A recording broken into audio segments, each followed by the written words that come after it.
All right, this is just it was fascinating to see in the past year how guys like Barry Bonds and Roger Clemens suddenly got this boost of support. What do you point to? Why do you think all of a sudden, just in 1 year, these guys who had connections, direct connections in some cases, to PEDs, they were getting votes? Well, I think there's three factors going on here. One, last year Mike Piazza was ejected. I was sorry, elected after having steroid rumors around him for years. Two, the election of Bud Selig this year.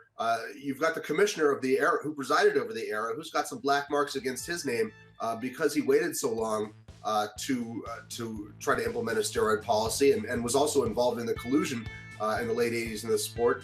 If those weren't disqualifying for him, the thinking by a certain block of voters is that Barry Bonds and Roger Clemens' connections to PEDs shouldn't be disqualifying either. Third, we've just seen the electorate evolve here. It's we've trimmed over 100 voters from the rolls over the last couple of years who have basically aged out because they're no longer covering baseball, and we're gaining about 15 or 20 voters per year.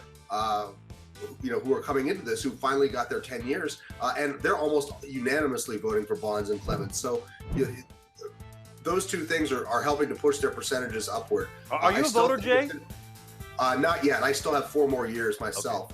Okay. But if they're still on the ballot in 2021, I would vote for them. So okay. We'll see what happens there. Do you believe that Bonds and Clemens will get in?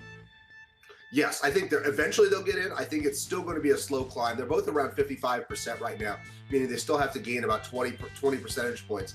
I think that could take 2 or 3 more years. It's not going to happen next year. You look at next year's ballot; it is so crowded. It's going to be tough for them to make much more headway.